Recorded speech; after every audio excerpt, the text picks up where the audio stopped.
सुभद्रा कुमारी चौहान जी की कहानी प्रोफेसर मित्रा। कथावाचक निधि सहगल। प्रोफेसर मित्रा 40 की दहली के करीब पहुंच चुके थे, किंतु थे अभी तक अविवाहित।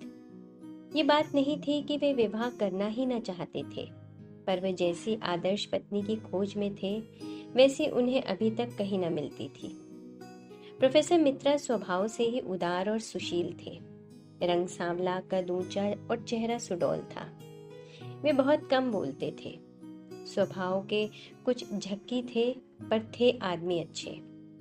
कभी घंटों मेज पर हाथ की कोहनियां टिकाए, गालों पर हाथ रखे वे विचार मग्न बैठे रहते थे।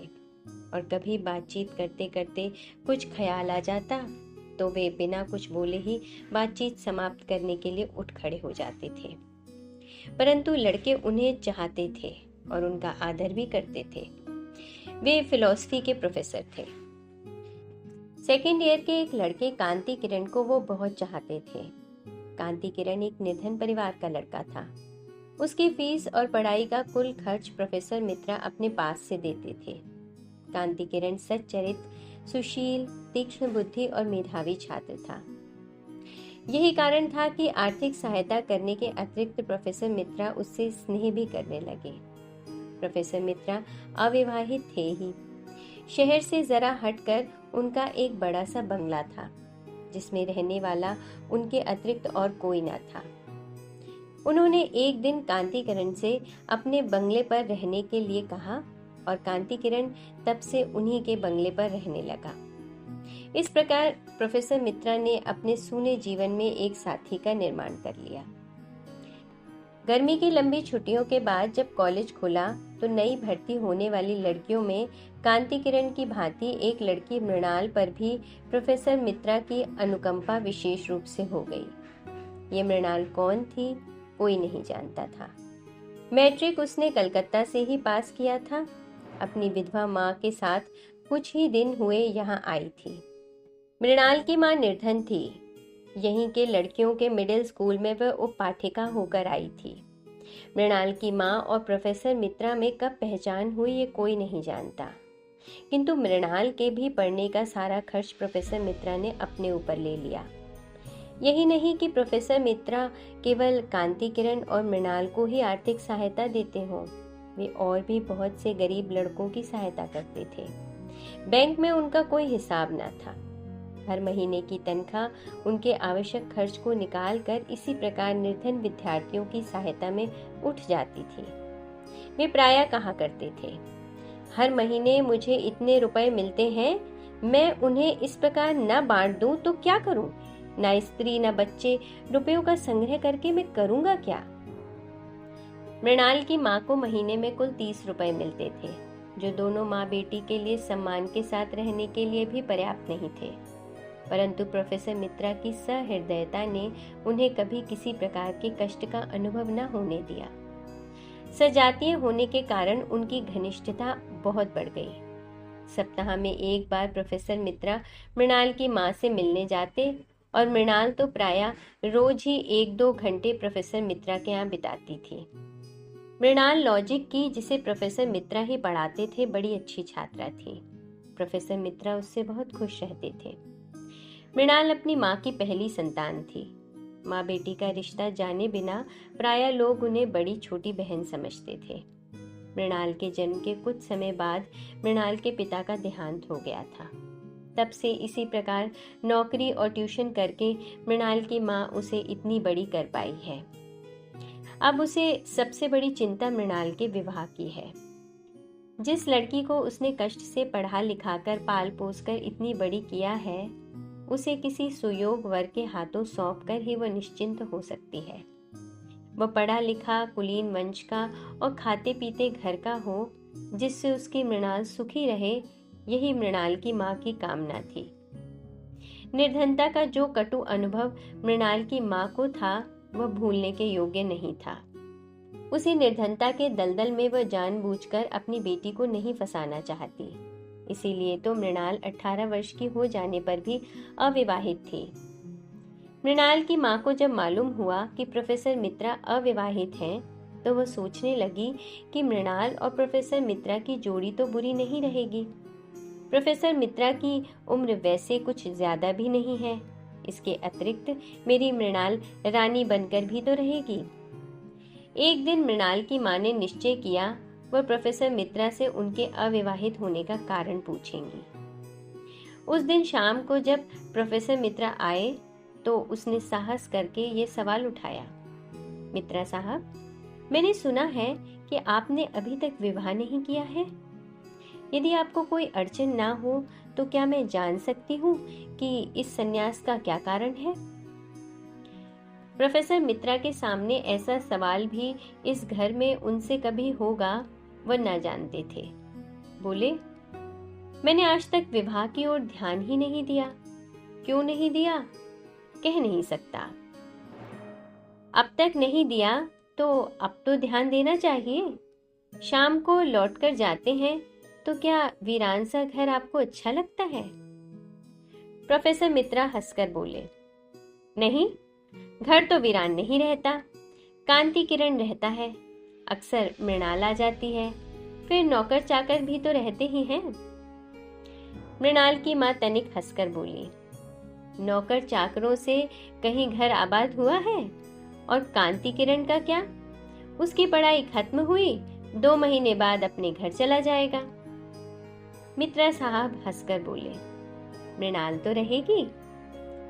मृणाल की मां जरा गंभीर होकर बोली, हाँ, मृणाल तो रहेगी, पर ऐसे रहने से क्या होता है? मैं मृणाल के लिए ही कह रही हूँ। अब मृणाल के साथ गृहस्थी बसाओ, मैं भी उसके हाथ पीले करके निश्चिंत हो जाऊं। प्रोफेसर मित्रा चौंक पड़े, मृणाल के साथ गृहस्थी बसाऊं?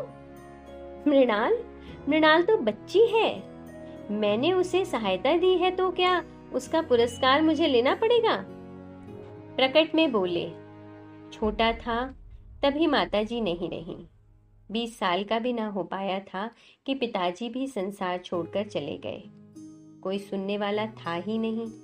ना तो विवाह के विषय में कभी सोचा, न सोचने का समय मिला। आज 18 साल से यूं ही एकाकी जीवन बिता रहा हूँ। जीवन में किसी भी प्रकार का असंतोष नहीं है। अब इस उम्र में शादी करूं? अब तो बूढ़े होने में अधिक देर नहीं है। मृणाल की मां बोली, यही तो शादी की उम्र है। बचपन की शादी किस काम की? और हाँ मित्रा साहब, तुमने मुझे मां कहकर सम्मान दिया है। अब उस सम्मान की रक्षा भी तुम्ही को करनी पड़ेगी।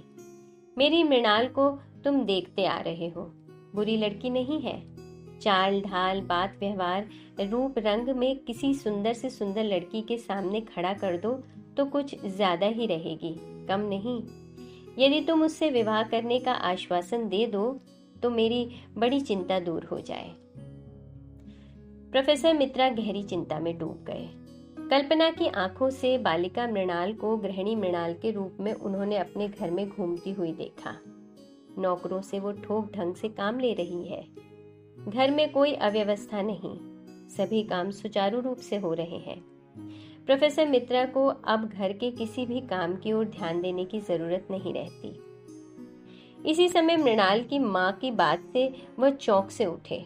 मृणाल की मां कह रही थी, मित्रा साहब, चिंता ना करो, मेरी मृणाल को स्वीकार कर लो, वो तुम्हारे घर को स्वर्ग बना देगी। मित्रा साहब ने कहा, आप मुझे कुछ दिन सोचने का समय दीजिए, बहुत जल्दी मैं आपको जवाब दूंगा। और वे अपने बंगले की ओर चले। आधे से अधिक प्रोफेसर मित्रा इस विवाह के पक्ष में हो चुके थे। घर आए, देखा ड्राइंग रूम में मृणाल कांति किरण से कुछ बातें कर रही है। जाने क्यों उन्हें ये अच्छा न लगा। आज ये पहला ही अवसर ना था कि उन्होंने कांति किरण और मृणाल को बातें करते देखा हो। बहुत बार देखा था, परंतु इस ओर उन्होंने कभी ध्यान ही न दिया था। आज उन्हें दोनों को बातें करते देखकर दुख सा हुआ। उनके चेहरे पर कुछ मलिनता आ गई। मृणाल उन्हें देखती हुई बोली, प्रोफेसर साहब, मैं बड़ी देर से आपकी प्रतीक्षा कर रही हूँ, मुझे आपसे कुछ पूछना है। और कुर्सी खिसका कर वह प्रोफेसर साहब के बहुत करीब बैठ गई। प्रोफेसर साहब का जी आज पढ़ाने में नहीं लग रहा था। ये मृणाल ने ध्यान से देखा। वो बोली, आपकी तबीयत कुछ खराब जान पड़ती है। आप उदास हैं? रहने दीजिए, मैं कल पढ़ लूंगी, आप आराम कीजिए। प्रोफेसर मित्रा मृणाल को अपने पास से इतनी जल्दी न जाने देना चाहते थे। मृणाल को वह पहले ही बहुत ज्यादा चाहते थे। आज फिर उसकी माँ ने विवाह का प्रसंग छेड़कर मृणाल के प्रति उनकी सारी कोमल भावनाओं को जागृत कर दिया। वे बोले, पढ़ो मत, कुछ देर पास बैठो मृणाल। मृणाल बैठ गई। मित्रा ने कई बार उसके सुंदर मुख और अल्लड़ यौवन को ध्यान से देखा। उन्होंने निश्चय किया कि विवाह करूंगा। मैं जिस आदर्श रमणी की खोज कर रहा था वह मृणाल ही है। उनकी कल्पना जगत में मृणाल उनकी गृहिणी, बंगले की अधीश्वरी, उनके बच्चों की माँ सब कुछ बन गई। इधर मृणाल को बैठे बैठे 20 मिनट हो गए। उसने पूछा, जाऊं? रात बहुत हो जाएगी तो माँ बहुत घबराएंगी। प्रोफेसर मित्रा चौंक पड़े। बोले, हाँ मृणाल, रात बहुत हो गई, चलो तुम्हें छोड़ आता हूँ। आप क्यों तकलीफ करते हैं, ड्राइवर से कह दीजिए, मृणाल ने कहा। पर प्रोफेसर साहब ना माने। वो बोले, नहीं, चलो मैं ही छोड़ आऊंगा। और वो मृणाल को लेकर चले। ड्राइवर तो था भी नहीं। ऐसी हालत में प्रायः कांति किरण ही उसे छोड़ने जाया करता था। इस वार्ता में भी ड्राइवर की जगह मृणाल का मतलब कांति किरण से ही था। प्रोफेसर साहब मृणाल को छोड़कर आए। उस दिन रात भर वे सो न सके। विवाह की चिंता में उन्हें सारी रात नींद न आई। दूसरे ही दिन उन्होंने बैंक अकाउंट खोलने का भी निश्चय किया। घर गृहस्थी का सब कुछ तो अब उन्हें संग्रह करना ही पड़ेगा। अब लापरवाही से काम नहीं चलेगा। सुबह उठते ही उन्होंने कांति किरण को बुलवाया। मालूम हुआ कि कांति किरण आज सवेरे से ही कहीं चला गया है।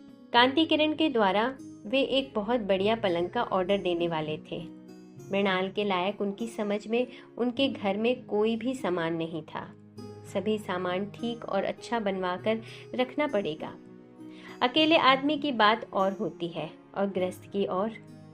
इसी चिंता में सुबह का भी सारा समय बीत गया। कॉलेज जाने का समय हो आया। उन्होंने भोजन किया, शोफर से कार निकलवाई। उन्होंने सोचा कि पहले मृणाल के घर जाकर उसकी माँ को विवाह के विषय में अपनी स्वीकृति की सूचना दे दें और फिर कॉलेज जाएं। विवाह करना ही है तो फिर देर करने से क्या फायदा। वे कार स्टार्ट कर कर जा ही रहे थे कि एक साइकिल सवार आ उपस्थित हुआ और उसने एक लिफाफा प्रोफेसर साहब को दिया। पत्र में लिखा था, माननीय प्रोफेसर साहब, हम दोनों यानी मैं और मृणाल अंतरजातीय विवाह के नियमों के अनुसार आज विवाह सूत्र में बंधने जा रहे हैं। विवाह की रजिस्ट्री के लिए हमें आज कचहरी जाना पड़ेगा। अतएव आज हम दोनों कॉलेज न आ सकेंगे, क्षमा कीजिएगा। हम हैं आपके आशीर्वाद के अभिलाषी। कांति किरण, मृणाल।